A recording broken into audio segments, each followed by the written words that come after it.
Shalom, kembali lagi di program Devotion.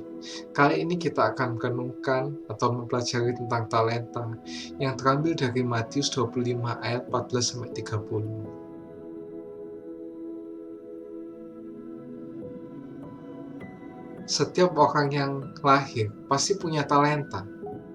Seperti bacaan di atas, yaitu di Matius 25 ayat 14-30.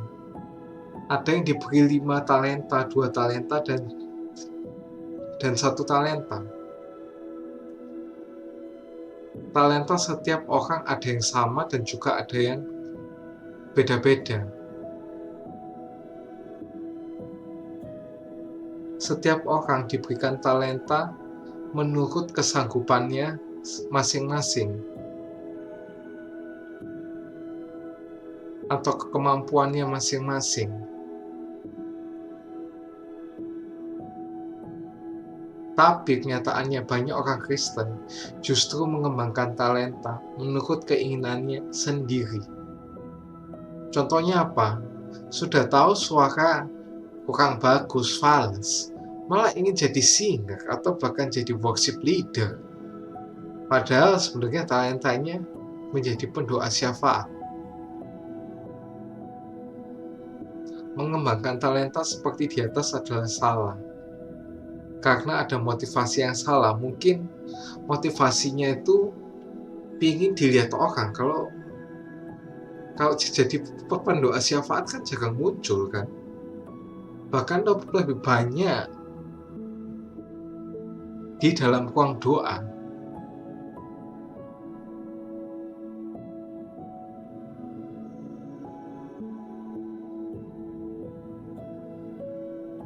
Banyak orang yang ingin tampil di atas panggung dan gak mau melayani di belakang panggung. Tapi sebaliknya ada orang yang sebenarnya mungkin punya talenta di depan, tampil di atas panggung, tapi gak maunya melayani di depan panggung.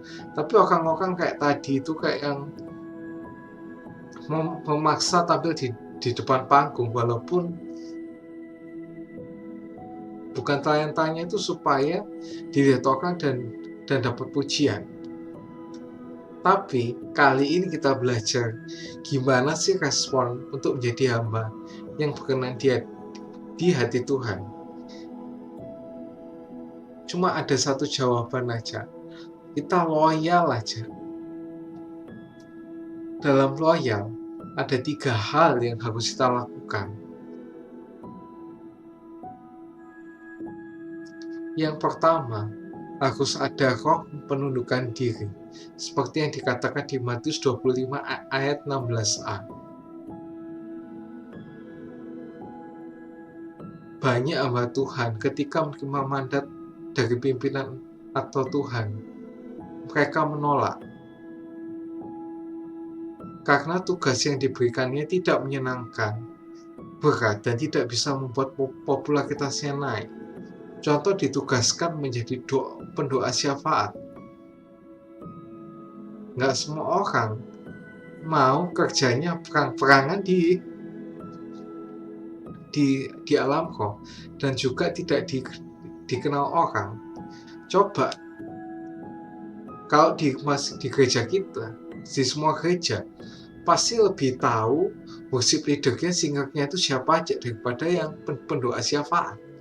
Kita bisa tahu, oh, worship leader yang ini namanya si A, yang singernya ini si B. Kita bisa tahu kalau misalnya pendoa syafaat ini siapa. Gak tahu karena mereka itu lebih banyak di dalam ruang doa. Mungkin ada beberapa pendoa yang standby untuk mendoakan jemaat yang butuh bantuan doa. Nah, kita harus mencontoh sikap seperti prajurit atau tentara. Mau ditugaskan di mana saja, mau ditugaskan apa saja, nggak pernah menolak. Mereka selalu selalu berkata, siap komandan, siap komandan, siap komandan. Karena kalau mereka menolak, pasti ada hukuman yang luar biasa dari komandan. Ini seperti yang dikatakan di 2 Timotius 2 ayat yang keempat.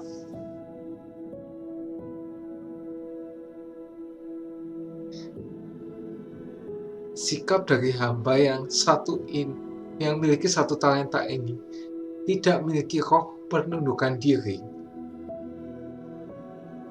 Dan malah di Matius 25 ayat 24, dia malah ngata-ngatain Tuhan, ya, manusia yang kejam karena cuma ngasih talenta satu, yang lain banyak.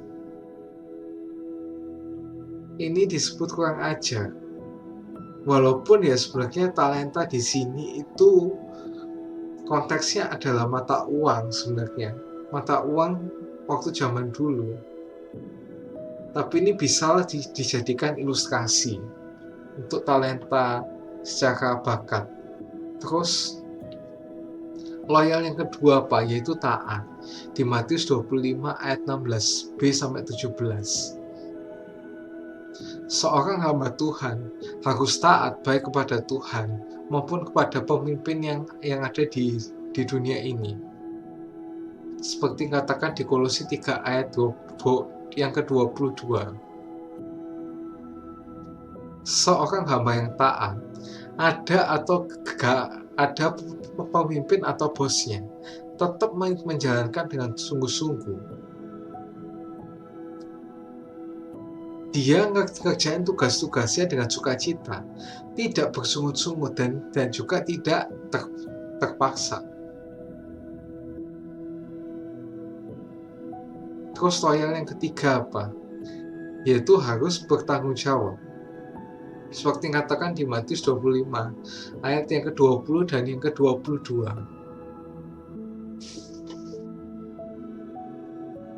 Seorang hamba akan mengerjakan tugas yang diberikan sampai selesai. Dan tugas itu dikerjakan sesuai dengan perintah yang diberikan oleh tuannya. Seorang hamba harus berani mengambil risiko dalam hidupnya, termasuk ia mau mengorbankan apa yang ada padanya, terutama waktu, tenaga, uang, itu mungkin juga dikorbankan. Semua itu dilakukannya asal tuannya berbahagia. Ini beda loh dengan asal Bapak senang. Kalau asal Bapak senang, kita kerjain asal-asalan, pokoknya hasilnya menyenangkan. Gimana pun caranya menyenangkan. Tapi ini menyenangkan dari juga prosesnya. Maka seperti yang katakan di Matius 25 ayat 21b dan 23b, yaitu masuklah dan turutlah dalam kebahagiaan Tuhanmu.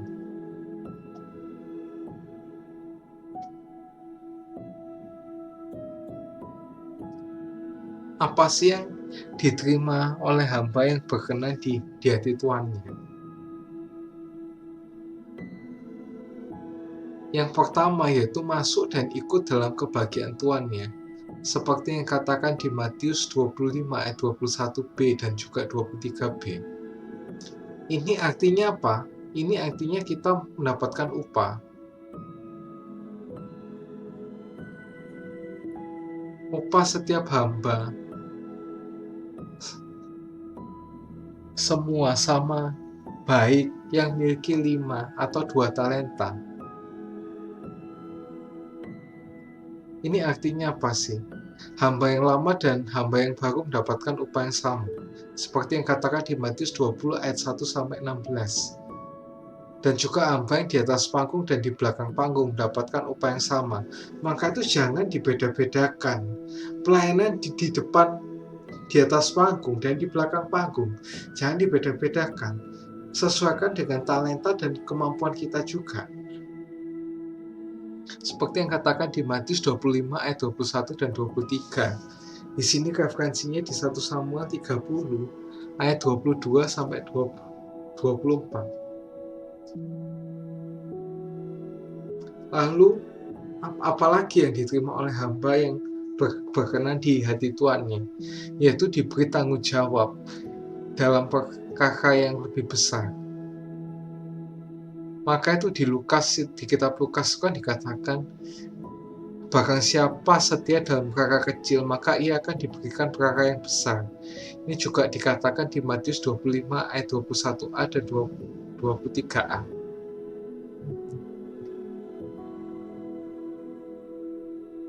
Ini apa sih artinya?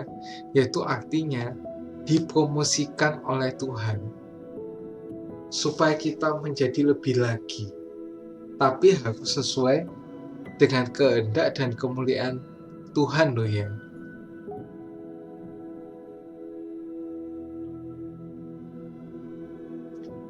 Terus apa yang diterima oleh hamba yang tidak mengembangkan talenta? Seperti yang dikatakan di Matius 25 ayat 24 sampai 30. Yang pertama, yaitu talentanya akan diambil. Seperti Matius 25 ayat yang kedua, pasal 25 ayat yang ke-28. Yang kedua, yaitu dicampakkan ke dalam kegelapan yang paling gelap. Ini artinya apa? Orang itu tidak masuk ke dalam kerajaan surga atau tidak ikut nikmati kebahagiaan bersama tuannya, seperti yang katakan di Matius 25 ayat 30.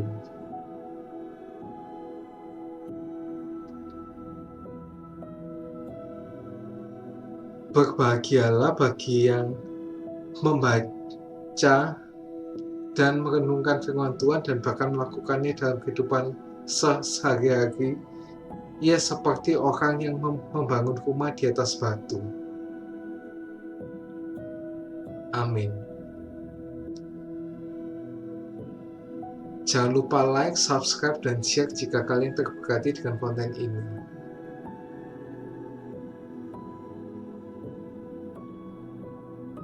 See you.